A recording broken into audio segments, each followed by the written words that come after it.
Good evening, this is John Milburn for Laws 12062 Alternative Dispute Resolution.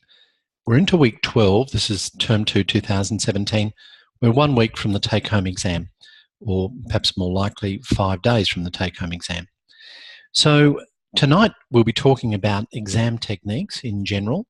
We'll review some of the aspects of the course, we'll be answering questions that you might have, and I'll be thanking you for your participation. We've had a core group that have joined us pretty much every week, so thank you very much to all of you in particular, and I'm sure that there are many of you that have been watching diligently as we progress through the course each week. So as you'll appreciate, the course has been a mixture of practical material and material which is more theoretical in nature. The take-home exam this year is going to be different to the take-home exams that I've offered in the last couple of years. It's a different style of exam. It's one which I can suggest is more theoretical in nature. There's less practical orientation. You would have seen from certainly the sample exam that I think I provided to you, the onus was on you to approach practitioners and to engage in that very practical manner. So you're welcome to do that type of thing if you wish, but there won't be the obligation, there won't be the expectation that you do that. I do trust, however, that by studying this course, you aim to engage yourself in the ADR community as much as you can. There are options available to you to attend specialist ADR seminars. You can look at becoming registered if you're not already as a nationally accredited mediator. You can look to become registered as a case appraiser. You can look at issues to do with arbitration, and probably very relevantly in terms of work, you can look to become a family dispute resolution practitioner. So these are all avenues for you to consider. The course has encouraged you, during this course I've encouraged you to look at widely and to use your discretion. So could I say this about the exam, that there won't necessarily be a right or wrong answer. And it may be that the answer I think is correct is something you disagree with. And if you disagree, even if it's a total disagreement, then you might still achieve full marks. So it is a case of, where relevant, advancing arguments and justifying your position when doing so. So the take-home exam I release on the 10th of October at 6:45 p.m. It's due on the 12th of October at 11:45 p.m. I certainly don't expect you to work all during that period of time. In fact, it may well be that you could complete the exam within a block of 3 to 4 hours. I suspect that some of you, many of you in fact, may go beyond that. That's entirely a matter for you. But if you can find a good solid 4 hours within the exam period, then you should be fine. If you want to go beyond that, that's great. So those of you that have worked with me in the past, and those, of course, that have worked with me this term, will know that there are a few basic things that I really do look for when it comes to a written examination. So the take-home exam will be a combination of invigilated type exam and an assignment. I say a combination because in terms of it being a parallel to an assignment, I expect that you will reference your material, you'll do so correctly, you'll pay a good deal of attention to the presentation of your work. You know that I'm a real stickler for that, so please make sure that when I look at your work, I don't groan in disappointment. I want you to present something which is at practitioner level. Now you might say, well, that's not fair, I'm not practitioners, but we've had the full course to go through issues, and I think that you're a very good cohort, and I think you can present material at a practitioner level. So let's see if we can do that. So what I mean by that is, would it pass the test of presenting it to your employer? Let's say you're working in a law firm or in a government department. Would your employer, your supervisor, whatever it might be satisfied with the work? And in the case of a private law firm, would your partner or supervisor be prepared to allow that to go to a client, knowing that you're charging $300 an hour, for example, for the work? What we don't want is a client to receive the work and say, why am I paying such exorbitant fees? They can't spell, they can't present their work, they haven't referenced their material, things of that nature. Okay, so tonight I'm going to show you a little trick, but I'm going to have to ask for a volunteer. And the volunteer is someone who's willing to bring up a Word document. It doesn't have to be one that they have prepared. It might be a study guide. It might be some other Word document. But I'm going to ask that person to bring up the Word document, share the screen, and I just want to show you a few things. Now, you might say, oh, at the end of it, I knew all that. You didn't teach me anything new. But I'll give you a hint. It's something that I use as an easy means of checking whether, from a professional presentation perspective, you have covered all the basics. So we'll do that a little later. Okay, enough talking from me for the moment. I do have some specifics that I want to talk about in terms of exam preparation, but before I do you have any questions? You can unmute your microphone, you can ask the chat facility, whatever you prefer. I have a question, please, John. Yes, Karen. About the exam. Are you able to say, is it like one question or is it a series of questions? How are they weighted? That sort of thing. You're going to think I'm a real nuisance for this. I was going to say bugger. All right, you're going to think I'm a real bugger for this. But I mean, I wrote it some time ago, so I'm working off memory. But I think this exam is 3 questions. Previous offerings recently have been 1 question only and a complex factual scenario. I'm pretty sure this is 3 questions and, again, bugger. I don't know if I'm allowed to say that at university. My superior will probably be into me about, you're always telling the students about professional presentation, and here I see you saying things like that. The other thing is, there's no choices. You've got 3 questions from memory, and I expect you to answer all 3. Now, why does that make it, thank you very much, Steve. Why does that make it difficult? Well, it makes it difficult because I expect you to cover the entire course. I'm sorry. But you can do that. It's not a heavy content course, is it? It's not like, for example, trusts, which I took in term 1, which is very heavy on content. ADR is pretty light on content. A lot of conceptualizing, a lot of thinking, well, how can I implement that type of technique within this scenario type thinking? Anyway, 3 questions, I think, and I think you've got to answer them all. Thanks, Karen. Any other questions? Yeah, hi, John. I've just got a quick question. A few weeks ago, you mentioned that if you were going to suggest to a client the best alternatives, when you were saying that you'd look at what was it? How long the process, or how long it would take for each thing? Were you talking in regards to what it's stipulated in regards to statute, in what is limited in statute? Actually, that's a really good question. No, I suspect I was thinking in terms of the actual litigation process. If we're considering alternative dispute resolution in the context of it being an alternative to litigation. However, what you have raised is a really important point, and I was going to talk about it, but I'll talk about it briefly now.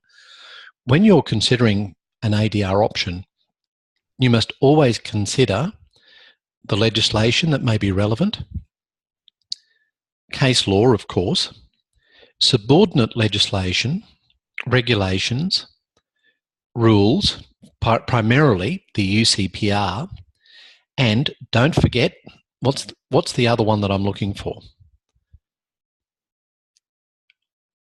I've mentioned a whole string of things. It's 2 words. Yes, Tony? The explanatory memorandum? Yeah, actually, that's 2 words, and that's a good one. It's not what I had in mind, but yes, if you're looking for some interpretation about the legislation, explanatory memorandum, I assume you all know how to find the explanatory memorandum or the explanatory notes. Good. No, there's something else, and it's more in terms of procedural. Practice directions? Exactly. Practice directions. Really important. So, for example, if you have a question that relates to, say, environmental law or land law, I do that. I take environmental law, so it's one of my subjects. you've always got to think about the practice directions in the context of ADR. And if you don't consider the practice directions, you are going to be really embarrassed if you're standing in front of a court. So practice directions are really important. So thank you. Tony, I don't know if that answers your question, but thank you for raising that issue. Yeah, it does. Yeah. Okay. Thanks. Any other questions at this stage? Yeah, I got a question, John. Yes, Steve. Court annexed ADR. Now, that isn't something that you as a lawyer or your client can actually invoke. That is actually stipulated by the court, right? Look, it is, but you can ask for orders by consent. So in that sense, provided your opponent is willing, for example, to embark on a case appraisal process, you may be able to seek consent orders of the court, say in the Supreme Court commercial list, to have the matter referred to case appraisal, or perhaps arbitration in the context of an agreement in a contract, for example. So yes, mostly when we're talking about court annexed ADR, it's something which is subject to the practice directions. It's something which is, if you like, overseen by the judge as part of case management. But you can work your way into that system by encouraging your opponent to think about the ADR options and by consent seeking orders that will invoke that procedure. Does that answer your question, Steve? Yes, it does. Thanks very much, John. Thank you. All right, something on the chat facility? No, that's fine.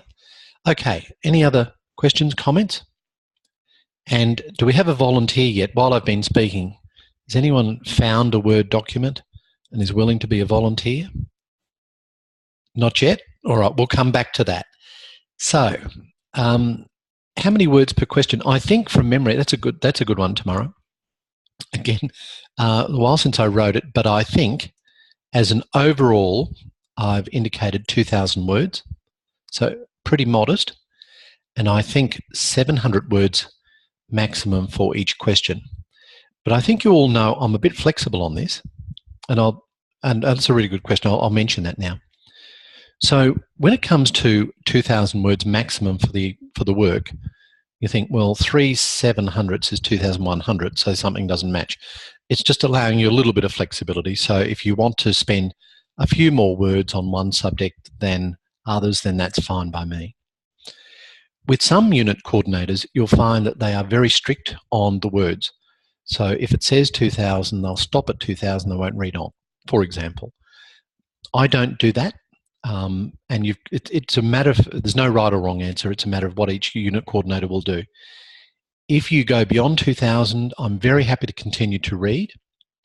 If it goes beyond 2,200, I'm starting to think, why is this taking so long to say? And I'm looking critically at the content. And I'm asking myself, have you used your words effectively? And you don't want me to start asking those questions, because then I start to look at it and think, no, really, this is not very effective writing. And so instead of getting more marks because you've written over the limit, which I'll continue to read, you're starting to get less marks. Now, sometimes people go over the word limit and I just think, this is great. So I'm going to be flexible in that regard. On the other hand, sometimes people say, the word limit was 2,000. I wrote 500 words because I just didn't have anything else to say. Well, the tip that I've got to give you, at least for me, is I hate to use this word and I'll get in trouble. Again, I'm getting in trouble a lot tonight.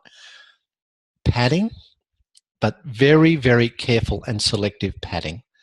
I mean, something that is not necessarily in your mind directly related, but something that's close enough that might be of interest to me. So fill your document to at least 1,500 words is my recommendation. It's very rare on a 2,000 word assignment that someone is going to score well if you present 500 words. It's not impossible. And with some unit coordinators, they may say that is just absolutely brilliant and give you marks. With me, it tends to be the other way. So I'm looking for something where you've given me some further content.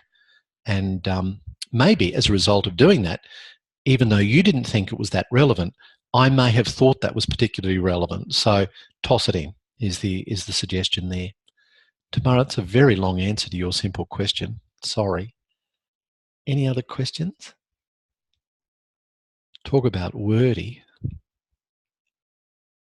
All good? All right. I'll come back to see who is the volunteer for the Word document shortly. So as you know, I've tailored this course with a practical thing in mind.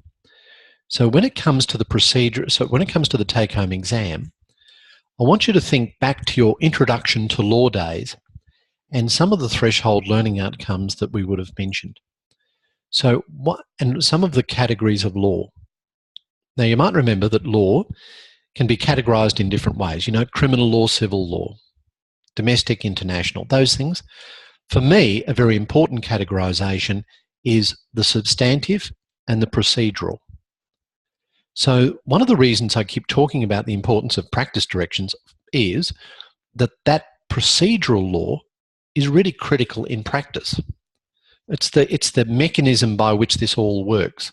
So you ignore the mechanism and you talk in general terms, or you talk in terms of specific pieces of legislation, and you ignore the mechanisms or the mechanics as to how this happens. And it's not a particularly good answer, because ADR is meant to be something which is very hands-on. It's actually got to work, so you've got to know what the mechanism is. So think about the substantive law, but also think about the procedural law. Think the practice directions, the rules, the regulations. Now, on rules, think UCPR. I think you're all onto that. Remember, of course, that some of the substantive law is contingent upon procedural aspects. And what do I mean by that?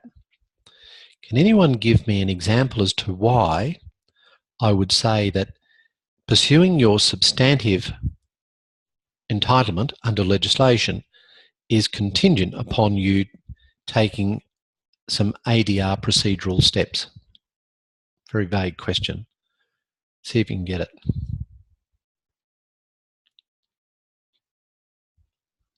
Let me be more specific. Let's assume you have a dispute involving a company, or say a franchise dispute. And the client wants you to advise on procedure and says to you, I want you to litigate straight away. Don't worry about mediation, waste of time. Are there any procedural issues that may cause you to say to the client, don't be so quick to pull the trigger on litigation? Where would you likely litigate a franchise dispute, a dispute between companies?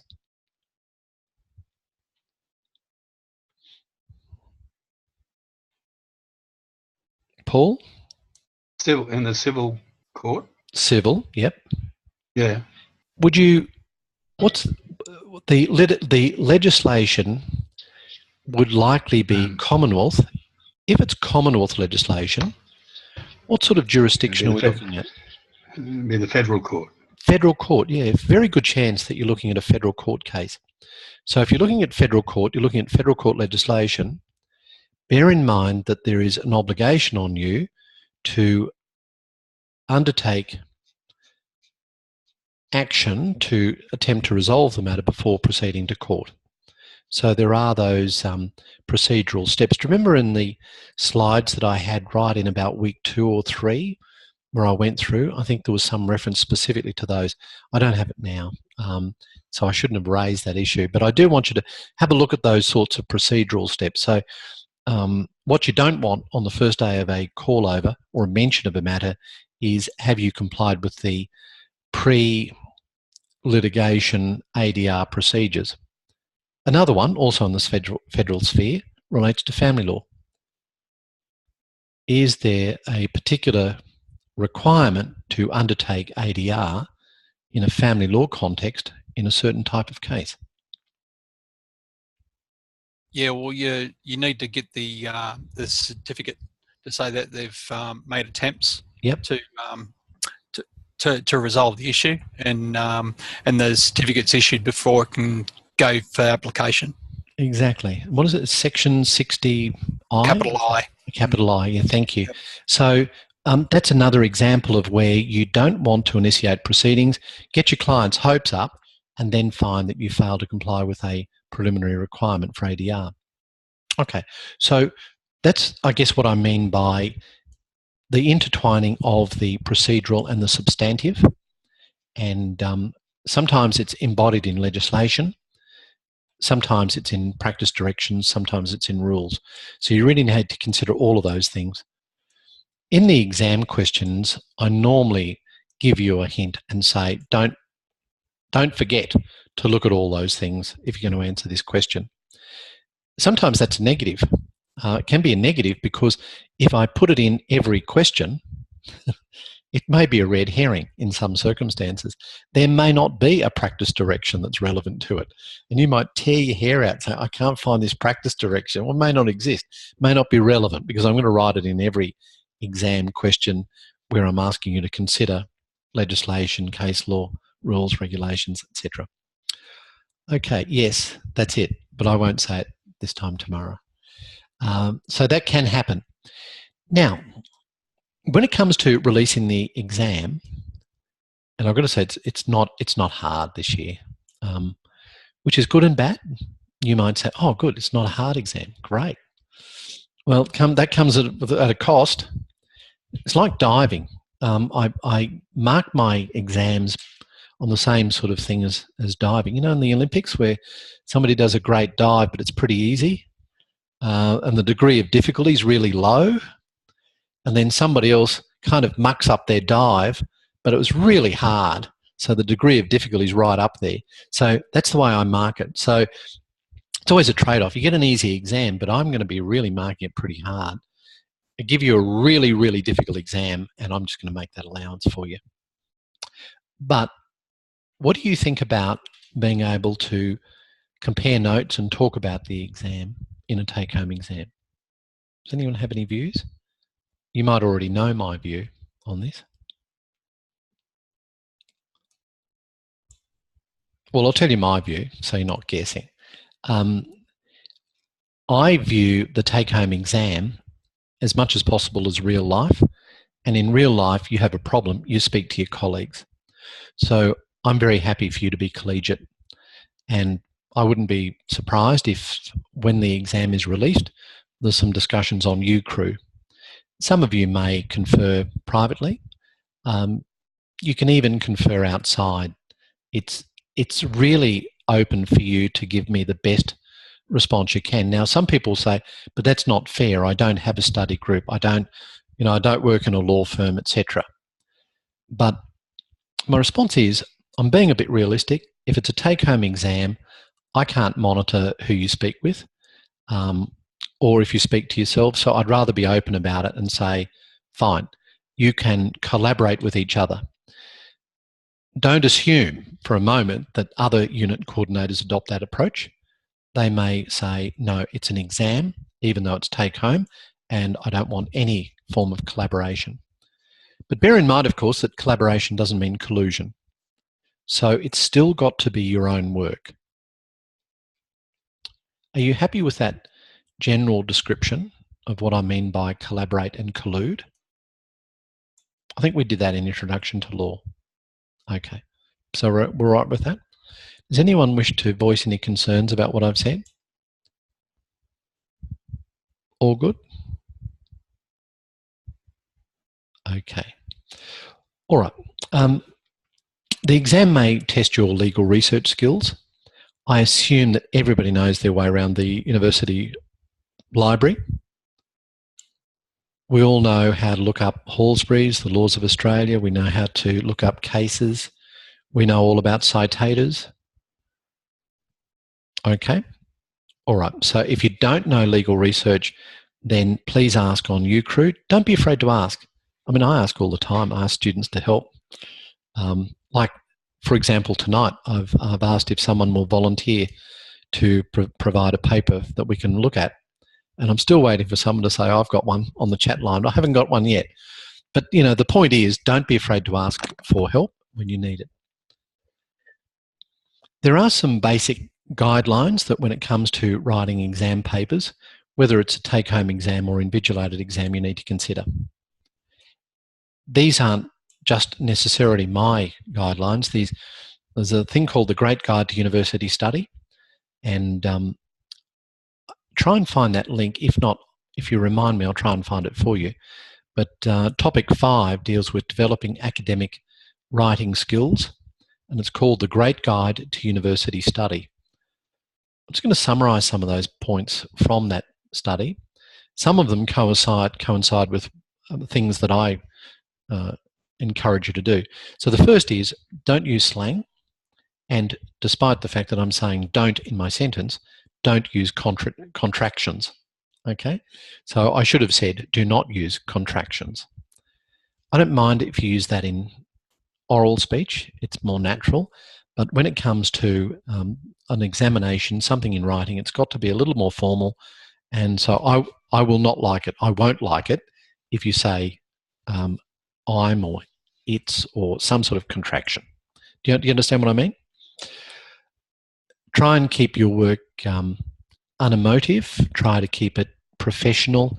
Make sure that the grammar punctuation is very good, and make it professional in the way in which it's set out. Use complete sentences. What I don't want to see is shorthand to the point where it's not grammatically correct. And do try to use short sentences.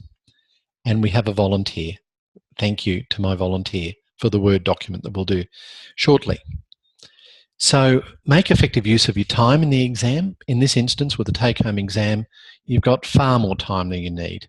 I really shouldn't have said it for so long a period of time. But in an invigilated exam or offerings of a take-home exam where it's much shorter time, make sure that you read the whole thing quickly, generally, go through the whole lot, and then start to break it down from there. You won't in this instance because it's an easy exam, but sometimes you'll feel overwhelmed. Try to stay calm, breathe slowly. Remember, everybody's in the same boat. And if you need to, take a short break, maybe have a slight sleep if you've got enough time for a take-home exam. Have a quick swim, whatever it takes, and then come back with a clear head. Make sure that you start to write something, but do try to write in headings first up and then fill in the gaps. So get the overall structure and then fill it in from there. Remember, there's a difference between analysing, evaluating, summarising. These are all words that actually mean something. So if the exam says analyse a certain topic, look up what we mean by analyse. Now, this is all in your Introduction to Law textbook. So analysing is different to evaluating, is different to considering, is different to studying or summarising. Analysing, for example, requires you to consider things that are left out. And I often ask you to analyse something. You may, and with me, very often be asked to argue a particular position in relation to a matter. A common trap for people when answering exam questions of that nature, and indeed in practice, is to look at it through rose-coloured glasses and mistake giving an advice with an argument or a submission. And I'll just explain the difference as I see it. So if the take-home exam requires you to give an advice to a client in relation to a certain matter, then I would expect you to make it balanced in the sense that you're not just promoting those things that are in favour of your client, but you're also looking at it very much from the perspective of your opponent and saying, these are the sorts of arguments that you can expect to have to counter, and here's the evidence we've got. And ultimately, it may be you say, as a result of this, on balance, I don't suggest you proceed. I think you've got limited prospects of success. There's nothing wrong with giving that as an advice. Too often, if I present a scenario and I say advise X, then the responses I get are very heavily weighted in favour of X will win. It's as if you want me to read that X is going to be the winner of the case. I may have written the exam on the basis that X is unlikely to win, and just see if you're willing to actually be brave enough to say it. It's much harder to say you're not going to win than it is you're on a winner. Trust me, in practice, that's the way it happens. So be prepared to say, I don't like your prospects. Where you're called upon to make a call, then make the call. You're, as the student or the practitioner, you don't have the advantage that I have in the university setting as being the unit coordinator. I've got the advantage of being able to say, here's X, here's Y, balance them out, see what you think is the right way to go. If I ask you a question or a client asks a question, they expect you to make a call at the end.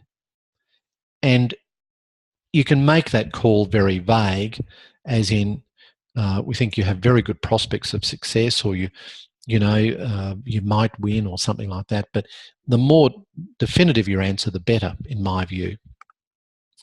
That is, after you have considered the balance of different aspects. Now, are there any questions about what I've said? I'm very conscious that I'm doing a lot of talking. All good? If you've got any experiences that you wish to share, or if you've got some techniques that work for you in an exam context, then feel free to share it. Okay. So remember, when you're writing an exam, if in doubt, always go back to IRAC or MIRAC or CIRAC, whatever acronym you use. I actually like putting the conclusion at the start. And then at the end, of course, you put the conclusion at the start. The reader says, okay, you're going to go that way.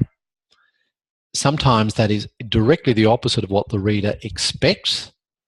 So you immediately get the reader's attention, saying, you're going to argue that? Okay, now I'm interested. Let's see how you go with that. And sometimes when I read an assignment, I go, oh, wow, that was really good. I can see it. You made a call, you argued, and you got there, and that's really persuasive. It's a good technique if you're in court too, for those of you that wish to practice in some capacity as an advocate. If you think you've got some really good points that the tribunal of fact, the arbiter of fact, doesn't necessarily know, say for example in a sentence in a criminal law matter, then sometimes it's good tactic to say, this is what I submit is appropriate sentence. You might actually get the reaction, physical reaction from the court, really? Or sometimes they might even say it. Well, I'll need a lot of convincing, but you've got something up your sleeve. You then lay it out, you present it all to the point where the arbiter of fact says, okay, I'm with you now. That makes the client feel good. Okay, you've earned your stripes. So think about that as a tactic, putting the conclusion up from the outset. Okay, so use IRAC if you need to. If you're really stuck in an exam, you won't be in this one, this is pretty easy, but if you're stuck in an exam, then always remember the first 50% of the marks is so much easier to get than the second 50%. And the most difficult 20% by far is the final 20%. That's where you're really working. So a lot of resistance in that last 20%. First 50%, pretty straightforward. So what do we take from that? You will all answer each of the questions. I know that, but it frustrates me, particularly, say, in Introduction to Law when we had invigilated exams, or maybe evidence and proof where you've got, say, 10 exam questions and people present me 7. And I'm thinking, just write a few words on those other questions. They're the easy ones to get the marks on. But I think you probably know that. The other thing is, this is my segue into the Word document, proofread. A couple of different ways to proofread. The first is you can actually silently read each word, or you can read it out aloud for some practice. And if you do that and you read accurately, sometimes a voice will say, that doesn't sound right. There's something wrong there. And I'll bet if that voice is going off, what it's saying is, this is a really wordy sentence. Break it into 2 is probably what it's telling you. So if you read it out aloud, sometimes it will just sound a bit off. Maybe get someone else to read it for you. I don't mind if you do that. If you get someone to proofread your paper, that's fine. in this take-home context. It is with me. Other unit coordinators, it may not be. And then use technology. Some of the technology you can use, Google Translate. Now, Microsoft have a version of this as well. Does anyone know Google Translate? You can click the button and the program will read it for you. And then you're listening to what you've written being said, and something just doesn't sound right, you can make the change. It's a good way of double checking the work. The other thing is in the Word program to use some of the built-in proofreading techniques. Okay, so Tony, you've got a document? Or grammar? Yeah. Okay. Yeah. Now, here's where I need some help. We need you to take over the screen. Do you have a button that says you can share the screen? Share the screen, yeah. I'll just try that now. I've Try got that. multiple screens, so hopefully it goes to the right one. Yep, and then Just pull bear up with your document when you're ready. Okay.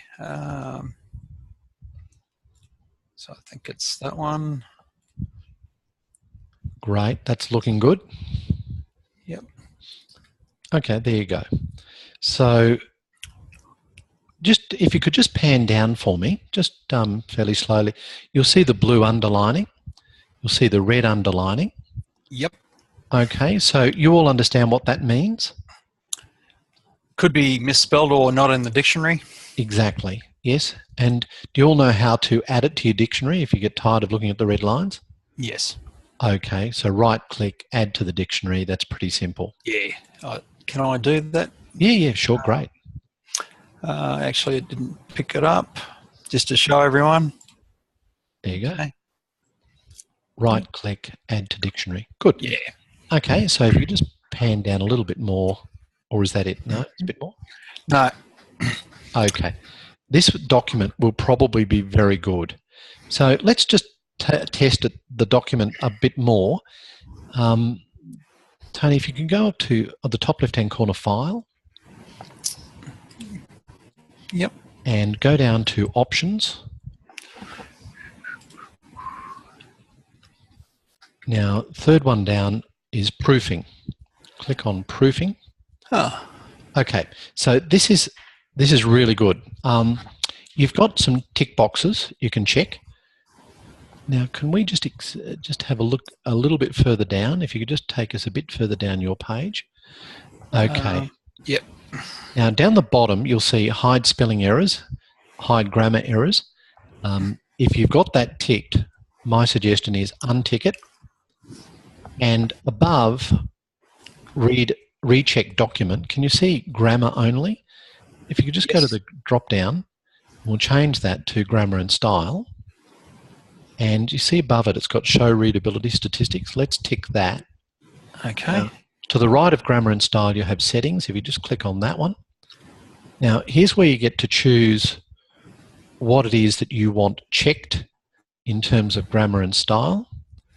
And okay, so a few things unchecked. Let's test this document a bit more.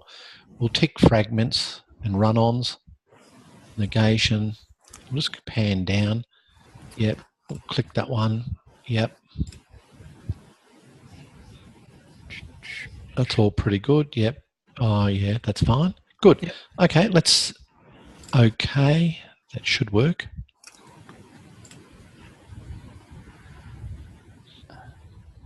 Okay. All right, so we're right. No, not yet. What you need to do is, I was going to say recheck document, but it looks like it's worked. That's good. No, that's fine. Yeah. It looks like it worked. So now you'll see there's more blue lines. I'm just going to take you up again to File. Oh, sorry. If you just if you just go back to where we were, you're just a bit quick for me. Let's see. Sorry. Now go up to see the top ribbon. Have a look at Review, and the left-hand side, Spelling and Grammar. We'll click that one. Now what it does is it brings up for you each of the concerns that you might have. And you've got a choice. You can ignore them or accept them. So I'll just get you to work your way through that, Tony, for a little bit. Yep. And all these spelling things you can ignore. But okay, so it's a long sentence. So what that says is you want to have a look at that, and it does look a long sentence. So it's not telling you necessarily to change it, but it's giving you a prompt to consider something. All right, so we'll just keep going. Yep. Again, this is a well-drafted document, so there aren't many problems with it. But you'll see, okay, so space after punctuation. So it looks like it looks like somewhere in there's a punctuation error. You can change it, yeah, or ignore it. We'll just keep going. Now, this is a common one, that and which. So, yeah, it was just the introduction of the comma by the looks of it. Yep. So change that. Passive voice, you see that often. So you know that I want you to, wherever possible, write in the active voice. And I think you all know that. So it's just a prompt to say, okay, maybe you can have a look at this. Okay. And again, this is a very well-drafted document, so there aren't many things. But if you run through this exercise with one of your own documents, it may surprise you, but it also may provide you with an opportunity to ensure that you check your document in this format. So what I'll get you to do is just work your way quickly through the rest, because there is one thing I want to show you when we get to the very end. So you can either change or ignore. And you'll see some of the common ones coming up: passive sentence, passive voice. Self-interest. Oh, there we go. Yep. Yep. That and which again. Yeah. Now, has anyone else seen what I'm showing you now previously? I've seen this, but okay. all the tick boxes that you took me to in the options, I've never seen that before. Oh, okay. Yep. Which is a good one. It just expands it. You might have to go back and untick them because it could drive you crazy having this many things to look Actually, at. Not a bad idea to get in the habit of, though. Well, I think it's possibly a learning tool as well. Yeah, absolutely. There's another program that I use. It's called Grammarly. It works similar. I think Mo said that's a good one too. Grammarly. Red is misspelling, thanks to Mara. Green is, for example, where there's a capital letter used. What's the blue? Blue is grammatical issues. So passive voice, for example, or the misuse of this, of that, and which. Okay, I'll just get you to move through the rest of them, Tony, if you would. Yep, sure. I'll just ignore all of them. Yeah, that's fine. So I think we get the idea of how you can use this document. Yeah. And I'm getting a note here, blue doesn't come in the Word program. I'm not sure why that is. But they're pretty much all the same problems. Yeah. So just check if you're not getting the blue, maybe just check the settings as we did. But beyond that, I'm not an expert, so sorry. So what we're coming to, it's a long document, but we must be getting pretty close, is I'm going to show you this readability statistics. So I've been suggesting that where possible you write as simply as you can. And what that means sometimes, just stop, don't click here, this is it. So what you want to do is try and make it as readable as possible. Look at the bottom and you'll see the passive sentences, 33%, that's very high.